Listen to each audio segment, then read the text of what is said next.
Meanwhile, in the past 24 hours in the Middle East, Palestinians in the world's so-called largest open-air prison have commemorated the 72nd anniversary of the Nakba without physical protest due to coronavirus. At least one NGO alleges that Israel, backed by the US and using British weapons, is taking advantage of the pandemic to expand settlements illegal under international law. Joining me now via Skype from Haifa in the Middle East is historian and author of The Ethnic Cleansing of Palestine, Professor Ilan Pappe. Thank you so much, Ilan, for coming on. You coined the word memoricide.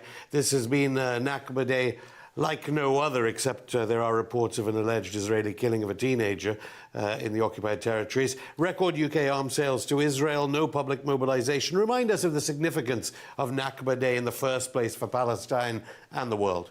Yes, Nakba Day commemorates what happened in 1948. And what happened in 1948 was a crime against humanity that is still denied and not acknowledged even today. In that year, the Israeli forces expelled half of Palestine's population, demolished half of Palestine's villages, and destroyed most of the Palestinian towns. It also tried to wipe out the Palestinian from Palestine's history. And this is actually the real source of the ongoing conflict, not only between Israelis and Palestinians, but in many other parts of the Middle East. So the Nakba Day is there to remind us that there is a huge formative event that happened more than 70 years ago, but when it's not acknowledged and not engaged with, it's very difficult to solve all the other problems. The second thing that the Nakba Day does, it tells us that the ethnic cleansing of Palestine, meaning the Zionist project of taking over someone else's land and getting rid of the people who live there, has not stopped in 1948. It has been going on with different means from 1948 until today. So it's a commemoration of the past, but it's also a call of alert of what goes on even today, motivated by the same ideology and policies of which the Palestinians have been victims for more than 70 years. I want to get on to today in Israel and Palestine, but since you mentioned the word Zionism, I've got to tell you, the political classes in Britain consider even the term often to be used in the way you just have as anti-Semitic. Indeed, Sir Keir Starmer, the Labour leader here, his shadow foreign secretary, even said to condemn atrocities by Israel was anti-Semitic. Yes, we are in a very strange age where Israel is weaponizing anti-Semitism in order to stifle debate about Palestine and silence criticism against its policies.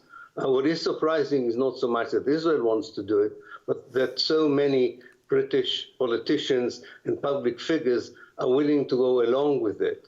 Of course, there is a difference between Zionism and Judaism, and therefore there is a difference between anti-Zionism and anti-Semitism.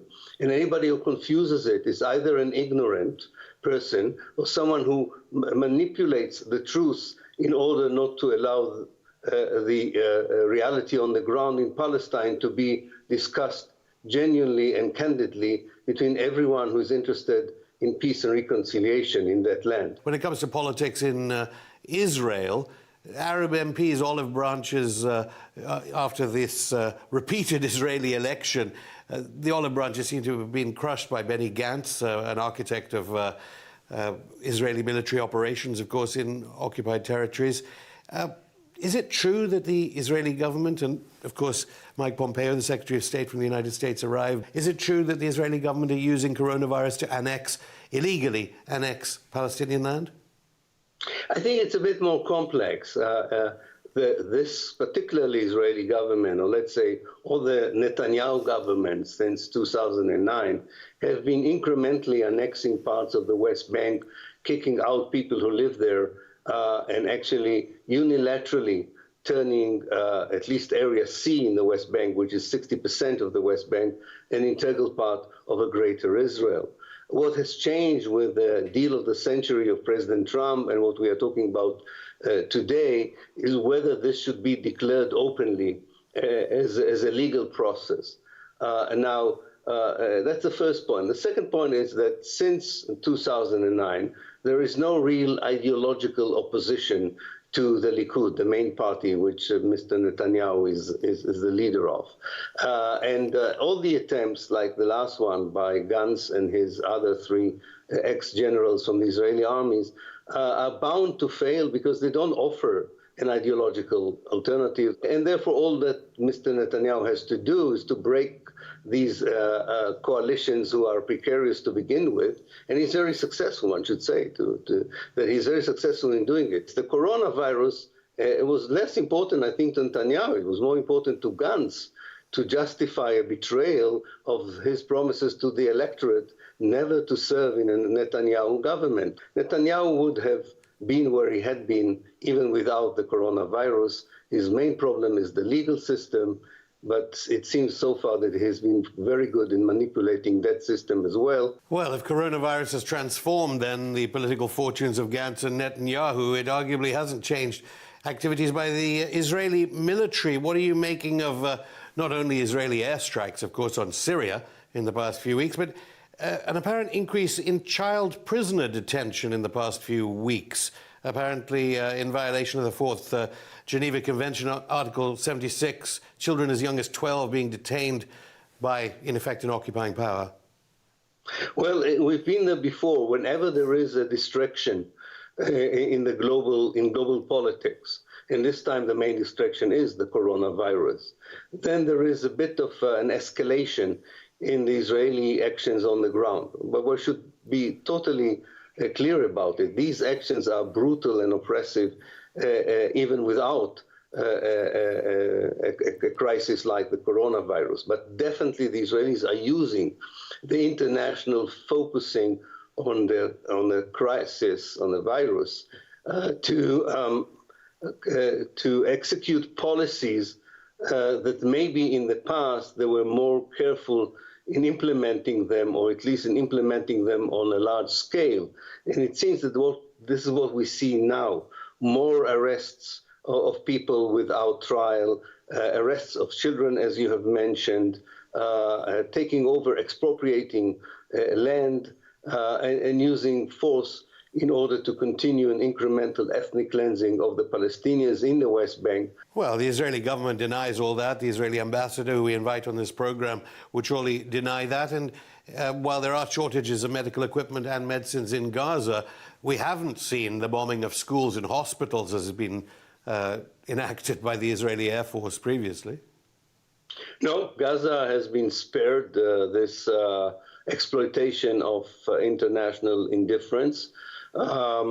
Because also the Hamas is not able to continue its struggle under these conditions.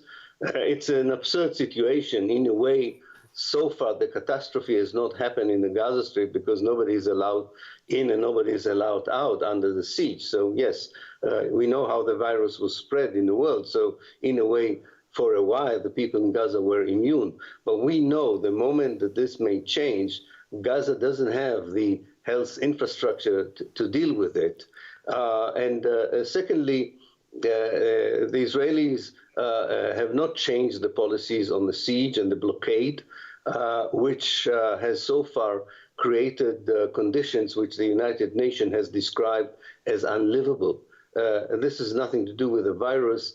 It is actually far worse than the virus in terms of the potential for human catastrophe. Well, opposition parties in Israel would claim to have ideological differences with Netanyahu.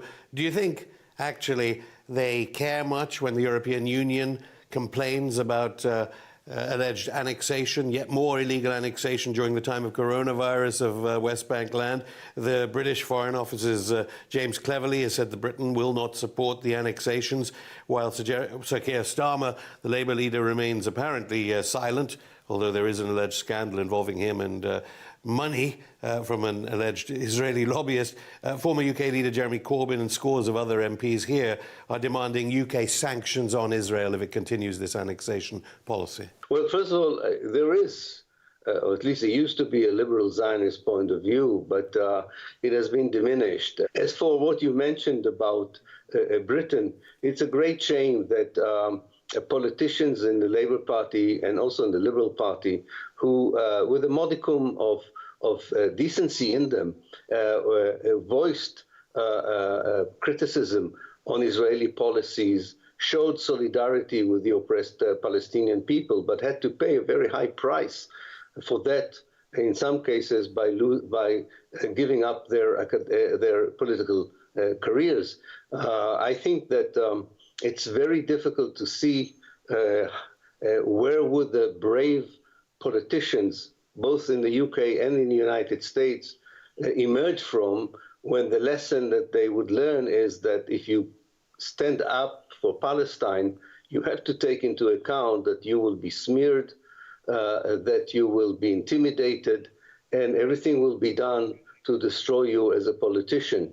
I do hope that among the younger politicians there would be such brave people, because as we know, until now it was actually the very old ones, like Bernie Sanders and Jeremy Corbyn, who were willing to take the risk. And in the case of Jeremy, but maybe even in the case of Bernie, they paid a very high personal political price for this kind of positions and opinions.